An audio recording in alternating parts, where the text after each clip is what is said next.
संत महापुरुषों के संप्रदाय, संत महापुरुषों के मत सम्माननीय हैं। ये सब घाट हैं। इन घाटों से भगवान के प्रेम की नदी में उतरना है। और जो प्रेम की नदी में उतर गए धन्य हो गए। अयोध्या पुरी भगवान श्री राम की जन्मभूमि, श्री अवध के एक बड़े सिद्ध संत बाबा श्री राम मंगलदास जी महाराज,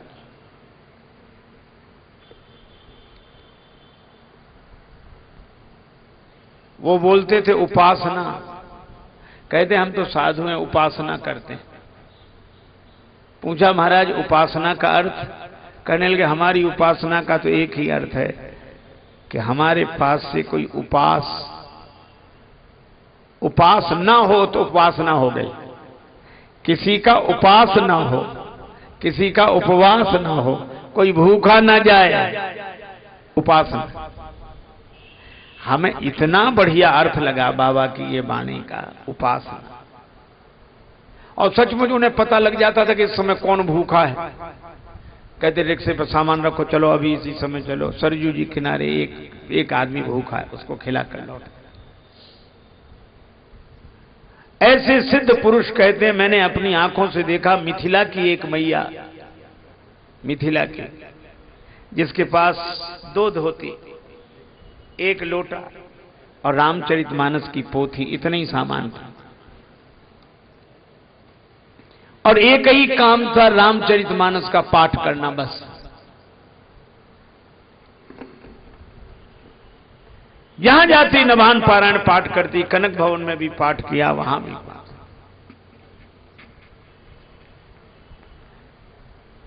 एक दिन बाबा रेल में बैठकर माघ मेला में जा रहे थे, इलाहाबाद, प्रयाग। संयोग से उसी डिब्बे में वो देवी बैठी। परिचय हुआ तो बाबा ने उससे कहा कि मैया कहां की रहने वाली हो? गुरुजी कहां है? गुरुस्थान कौन सा है? तो रामचरितमानस की पोथी माथे से लगाते हुए बोली, आंखों में आंसू भरकर, गुरु यही, गुरुद्वार यही। रामचरितमानस के लिए कहती, गुरु यही गुरुद्वार, इन्हीं की सेवा में मन लाऊं, और जहां जहां जाऊं तहां तुलसी कृत रामायण ही गाऊं। यही हमारे गुरु है, यही हमारा गुरुद्वारा है, रामायण ही गाती। तीर्थों में करी पाठ प्रेम से, परिपरि पाए मनाऊं, और इष्ट यही इस पोथी में ही दर्शन प्रभु के पाऊं। यही हमारे इष्ट देव। बाबा सजल लोचन हो गए उसका भाव देखकर। सोचा प्रयाग में तो चल ही रहे हैं। प्रयाग स्टेशन आया, वो देवी उतरी, बाबा उतरते तब तक वो आगे चली गई और पहले पहुंच गई। बाबा रिक्शा से बाद में गए तो देखा वो नहा चुकी थी, आसन लगा के बैठी, रामचरितमानस की पोथी खुली हुई थी। तो बाबा ने कहा देखना चाहिए, तो दूर आसन लगा के बाबा बैठ गए, दिखाई देता है। बाबा कहते हैं कि मैंने देखा एक आदमी निकला कोई उधर से, तो एक पत्ते के दोने में गुड़ दे गया, रख लिया, और उसने रामचरितमानस की पोथी उठाई और पोथी उठाकर भाव से एक दोहा कहा, राम बाम दिस जानकी लखन दाहिनी ओर, ध्यान सकल कल्याणमय सुरतर तुलसी तोर। बाबा कहते मैंने अपनी आंखों से देखा और कानों से सुना, श्रवणों से सुस्पष्ट दृष्टि जागृत सो देख रहे, बिना किसी हवा के ग्रंथ के सुपृष्ठ क्षण एक फड़फड़ा रहे। ग्रंथ के पृष्ठ फड़ फड़ फड़ फड़ फड़ होने लगे और पृष्ठ भये शांत। तो मैंने देखा तीनों वेश कांतियुक्त राम लखन वैदेही समीप अति आ गए। ऐसे लगा जैसे सीताराम लक्ष्मण प्रकट हो गया। और वो भाग्यशाली माता वो पत्ते का दोना जिस मूर्ति के सामने करती, उसी का सिर झुकते देखा। धन्य है विनीत बा वृद्धा को भक्ति भाव, जाके करण सो प्रसादहु प्रभु पा गए। और करिके प्रणाम माथ दीनो मही में टेक, एक साथ ग्रंथ में स्वरूप सब समा गए। वही रामायण है, वही रामचरितमानस है जिसका हम पाठ करते हैं, तुम पाठ करते हो। असल में हम लोग पाठ करते हैं, पाठ करने वालों का पाठ करते हैं। पाठ जा जैसे रामलीला होती ना, कहते कौन सा पाठ मिला है, पाठ करते हैं, भीतर से उसका कोई संचार नहीं तो पाठ। हम लोग भी पाठ करते हैं, माने पाठ करते हैं। वक्ता बन बन के सृजे कितनों ने धन धाम, पर ऐसे प्रेमिन को मिलत रामायण में राम। कितनी व्याख्याएं और कितनी टीका, कितनी टिप्पणी, और इधर से और उधर से, और ये भगवान ऐसे नहीं मिलते। सरलता से कोई रामचरितमानस को अपना सब कुछ मान ले, उसके लिए भगवान प्रकट हो जाते हैं। हम और कुछ जानते नहीं, रामचरितमानस ही जानते हैं। ये घटनाएं हैं। कहां तक सुनाऊं मैं भक्त गाथाएं आपको। श्री अवध में कनक भवन स्थान है, टीकमगढ़ महाराज की ओर से व्यवस्था होती है। ये मध्य प्रदेश में है, टीकमगढ़ बुंदेलखंड का क्षेत्र है। कनक भवन दरवाजे पड़े रहो, कनक भवन दरवाजे पड़े रहो, जहाँ सिया राम जी विराजे पड़े रहो, जहाँ सिया राम जी विराजे पड़े रहो। कनक भवन दरवाजे पड़े रहो, जहाँ सिया राम जी विराजे पड़े रहो। अवध बिहारी सिंहासन सोहे, संग श्री जनक लली मन मोहे, अनुपम शोभा साजे बड़े, अति अनुपम छवि छाजे पड़े रहो। कनक भवन दरवाजे पड़े रहो, कनक भवन दरवाजे पड़े रहो।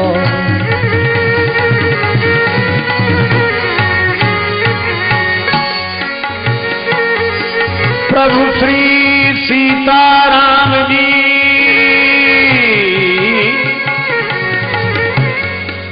काटो कठिन कलेश,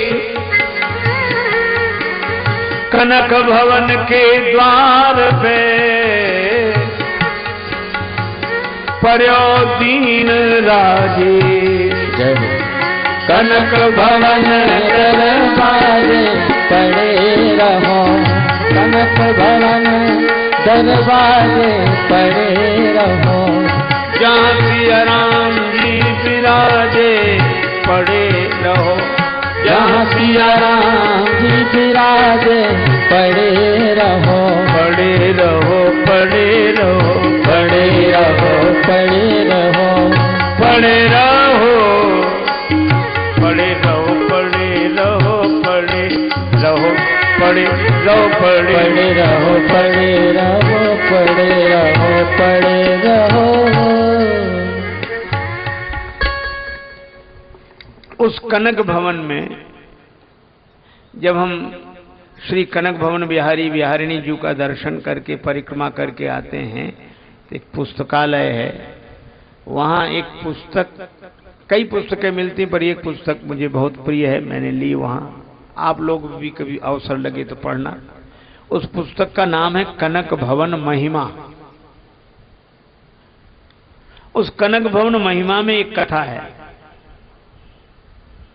कनक भवन में भगवान की युगल मूर्तियां हैं जो स्थापित रहती हैं, वे मूर्तियां, और जो उत्सव आदि में चलती हैं, चल मूर्ति अचल मूर्ति।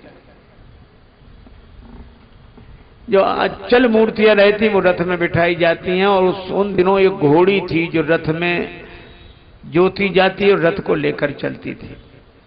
कोई संस्कारी जीवात्मा थी, महात्माओं को देख के सिर झुकाने लगती, सीताराम सुनकर आंसू बहने लगते। संतों ने उसका नाम रख दिया श्यामाजू। लोग कनक भवन दर्शन के लिए जाते, श्यामाजू का भी दर्शन करके लौटते। कितनी भाग्यशाली है भगवान की सेवा में। दिन बीतते गए, बुढ़ापा आ गया श्यामा का। कनक भवन के मैनेजर ने सोचा इसे टीकमगढ़ वापस भिजवा दें, बूढ़ी है, वहां से किसी दूसरे अश्व की व्यवस्था हो जाएगी। स्टेशन के पास गए कनक भवन मैनेजर, रेल स्टेशन मास्टर के पास भाड़ा जमा किया, पूरी समस्या बताई, रेल से झांसी तक भिजवा देंगे, वहां से वो लोग ले जाएंगे। वो डिब्बा एक रिजर्व किया गया।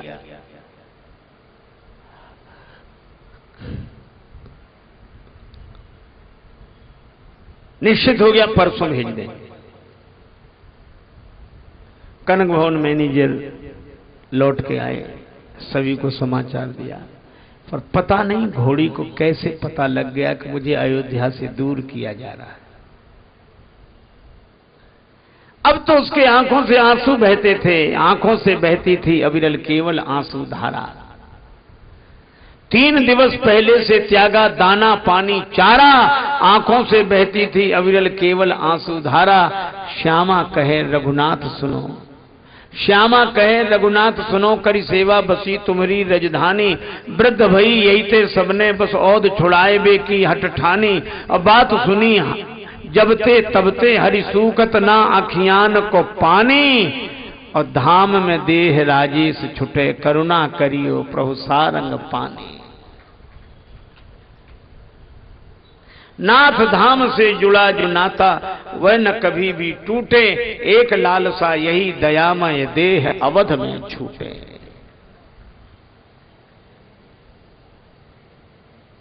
लोगों ने कनक भवन मैनेजर से कहा कि घोड़ी की हालत बहुत खराब है, पानी नहीं पी रही है, चारा नहीं चल रही है। कनक भवन के मैनेजर ने कहा कि भावना में बहकर कर्तव्य की उपेक्षा नहीं करनी चाहिए, वो समझ जाएगी घोड़ी। पर उसकी और जर्जर दशा होती गई। धीरे धीरे वो समय आया, तीसरा दिन सेवक उसको लेकर चले, बांध कर खींचा। और जब सेवक खींच रहे थे, आहा, सेवक ले बरबस चले श्यामा भई अति दीन। और मनो निकारत नीर ते मीन शिकारी मीन। जैसे कोई मछली को जल से अलग कर रहा। मन से भई उदास अति तन से भई कमजोर। आंसुआ भरी भरी देखती कनक भवन की ओर। लोगों के मुख से निकला, ठीक ही लिखा है रामचरितमानस में, जास वियोग विकल पशु ऐसे, प्रजा मातु पितु जीव ही कैसे।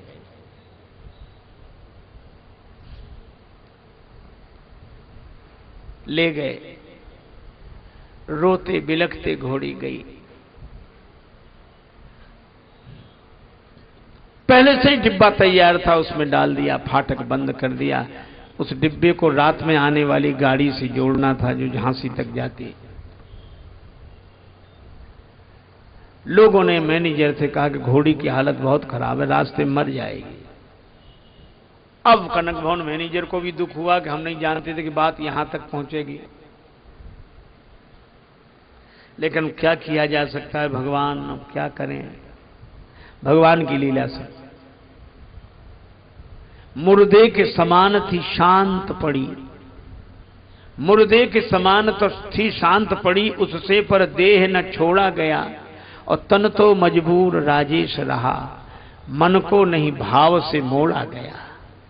और पशु श्यामा की प्रीति से जो था जुड़ा, प्रभु से वह तार न तोड़ा गया। और करुणा निधि ऐसी करी करुणा, नहीं डिब्बा ही रेल में जोड़ा गया। रेल आई चली गई, डिब्बा जोड़ने की याद ही नहीं रही।